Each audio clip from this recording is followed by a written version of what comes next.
Hey everyone, I hope everyone is having a great week so far. Today I am going to be talking about hormone replacement and is it right for you?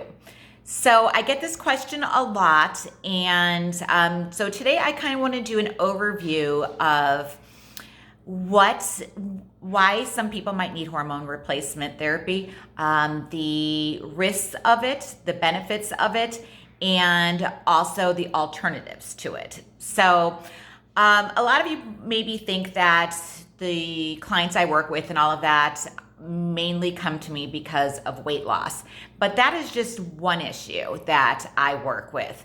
A huge majority of the women that come to me come because they are struggling with some type of hormonal imbalance, okay?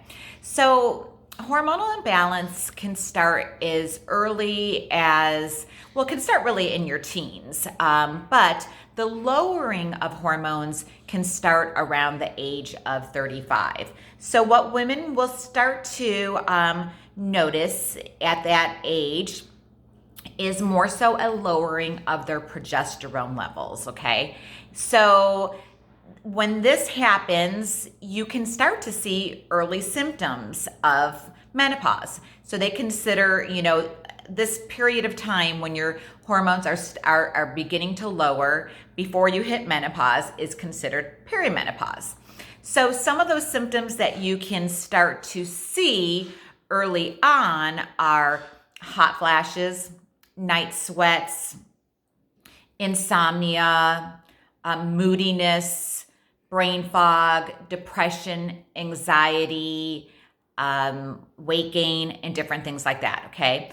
You can also start to see some changes in your menstrual cycle when your progesterone starts to lower.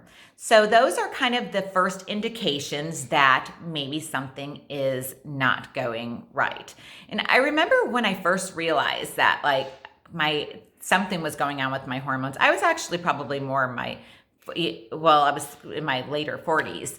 And I remember having this moment where I can't even remember now what happened, but my husband and my daughter said something to me. I remember I was vacuuming and they said, I can't remember. And I stopped and they said something to me and they kind of were joking around about something to me, but I was like so sensitive and I got so super upset and I started crying and I flew off the handle and I was yelling and I was just like, and then I went in my room and I stormed in there and I locked myself in my closet and I sat on the floor and I was just like bawling. And then all of a sudden I was like sitting there and I'm like, what the heck is going on? Like, why am I like feeling like this and acting like this? And this is like so not like me. And I realized at that very moment, I'm like, oh my gosh, I think maybe I'm like starting menopause or something because this is just not like my personality. So if you've got that feeling of just like things being out of control or you're just not right or you're just not like your normal self, that's a good indication that your hormones are maybe starting to go south a little bit. So those are things that you start to see when your progesterone start to lower.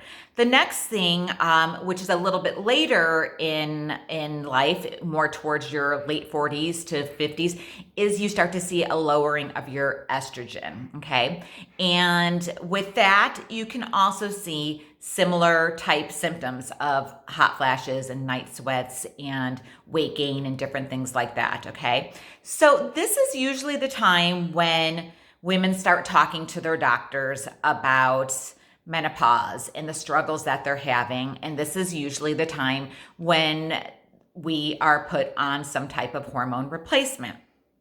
So there's two different types of hormone replacement. There are bioidentical hormones and there are synthetic hormones.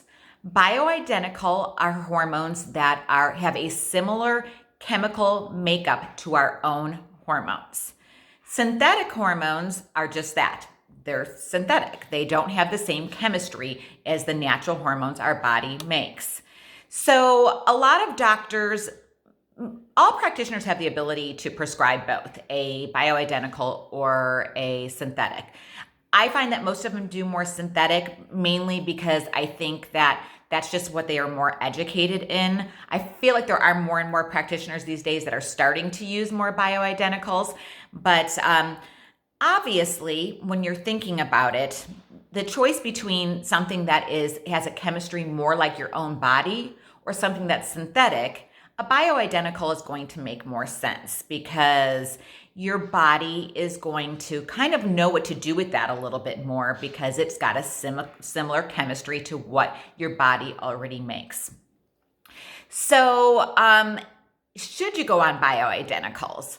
Well, that depends on the person, okay? So there are always, with everything, there are positives and there are negatives. So definitely if you are somebody who's suffering, from just lack of sleep and fatigue and night sweats and hot flashes, which I have not had hot flashes, but I hear they're insanely horrible. So if you're struggling with that, then you may really want to consider some bioidenticals.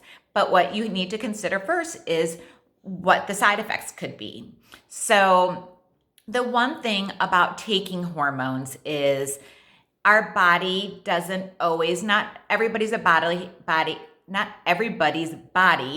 has the same ability to metabolize those hormones. So some people can start to have some side effects to taking those, especially if they're taking them orally.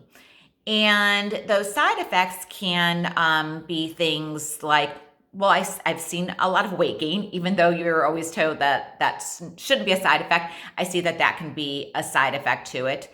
And then there can be other side effects, even more serious, as far as if you are taking an oral estrogen and your body's not metabolizing it right, and you are somebody who maybe has a history of breast cancer, or estrogen-related cancers in your family, you would definitely want to consider the risk of taking any type of hormones, okay?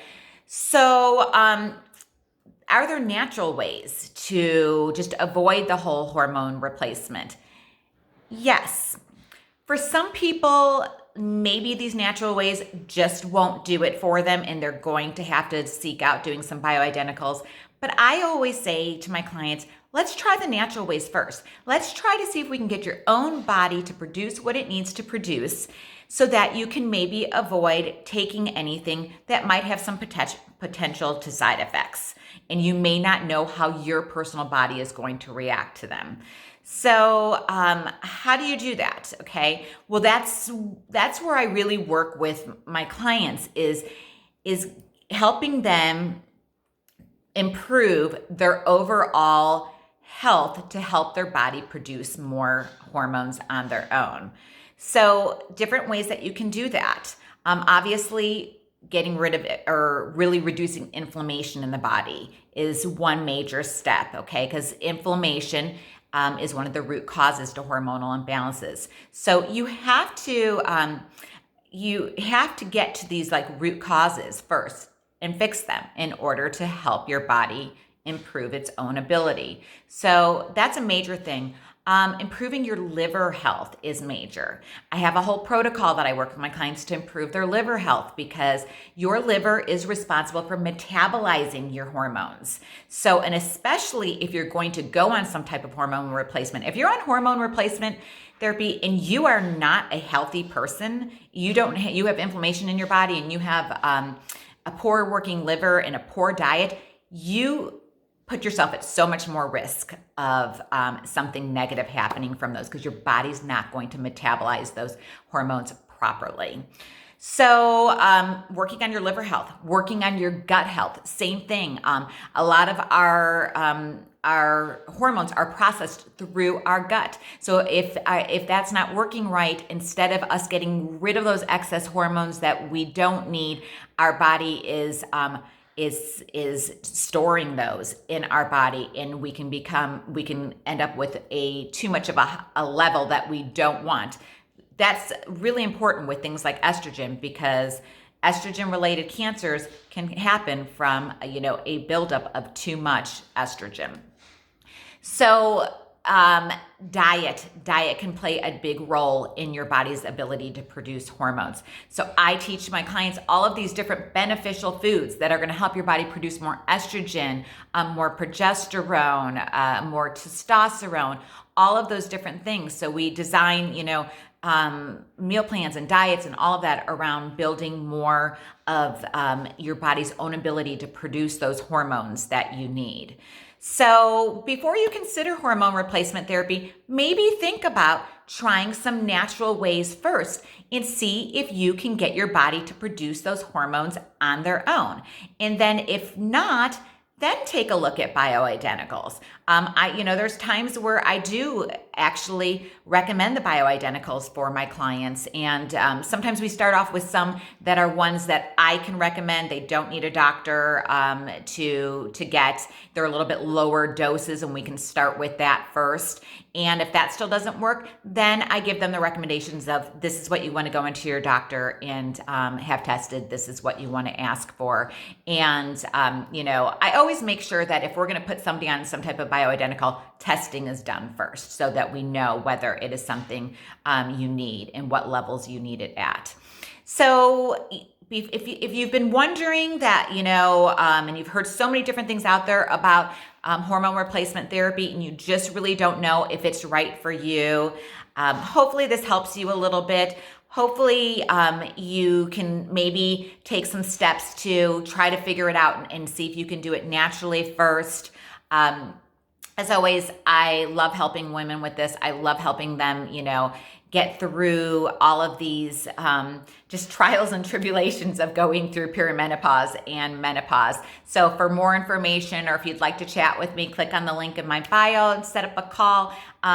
If these videos are helpful to you and you think they'll be helpful to your girlfriends, please share my videos and get the message out there. I think not enough women talk about perimenopause and menopause, and it's kind of one of those things that so many women are suffering with, but so many women don't realize that there's hope out there. So I hope this video gives you some good information and something to think about, and I'll catch you guys on the next one.